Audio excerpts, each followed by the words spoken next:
বাঁকুড়ার শুশুনিয়ায় এক শিল্পী গোটা একটা পাথরকে কেটে তৈরি করেছেন একটি বাঁশি। বাঁশির গায়ে খোদাই করা রয়েছে অপূর্ব সব কারুকার্য। আর বাঁশির মতোই সুন্দর সুর তোলা যায় পাথরের এই বাঁশি দিয়েও। পাথর দিয়ে তৈরি হলো অত্যন্ত নৈপুণ্যের সঙ্গে পাথরের ভিতরটা খোদাই করে বাঁশির তৈরি করা হয়েছে, যা দিয়ে মনোরম সুরের মূর্ছনা তোলা যায়। শুশুনিয়া গ্রামের ঐতিহ্যবাহী শিল্প পাথর শিল্প। গ্রামের বেশিরভাগ মানুষ যুক্ত পাথরের নানান মূর্তি তৈরির শিল্পের সঙ্গে। পাথর শিল্পী অভিক কর্মকার প্রায় ২১০ দিন ধরে ধৈর্যের সঙ্গে পাথর খোদাই করে বানিয়েছেন ওই বাঁশিটি।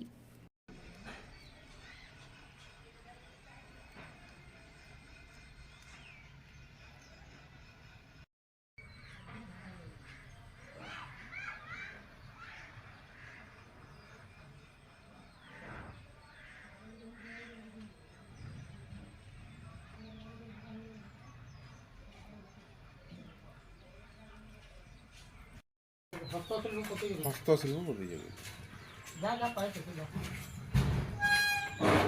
তিনি ফার্স্ট হয়েছেন। হ্যাঁ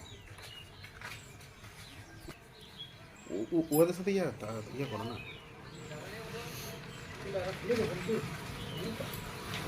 কোথায় তুমি?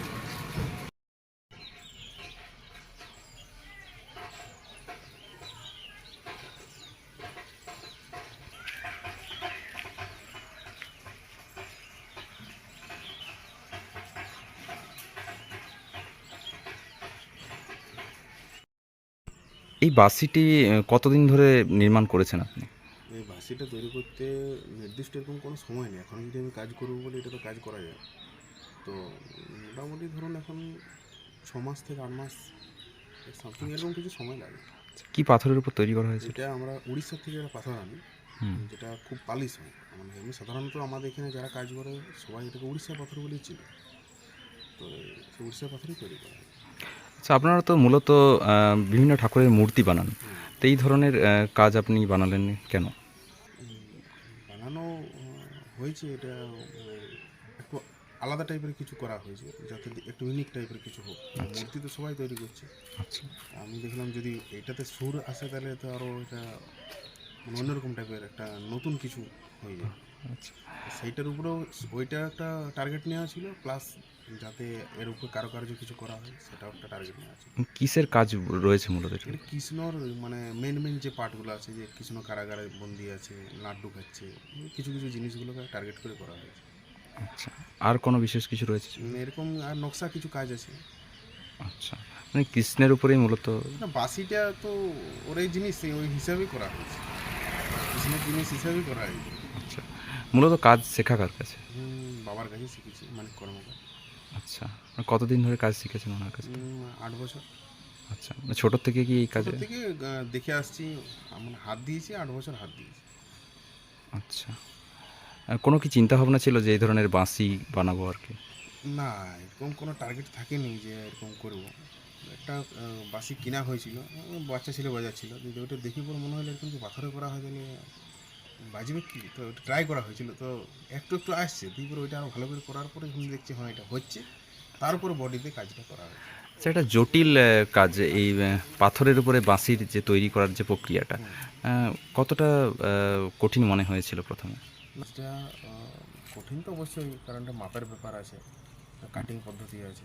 কাজ মানে ভালোবাসে করে গিয়ে যেতে হবে। এনার্জি যদি আসে তাহলে ভালো কাজ হয়, যদি এনার্জি না আসে তাহলে কাজটা অতটা ভালো হয় না।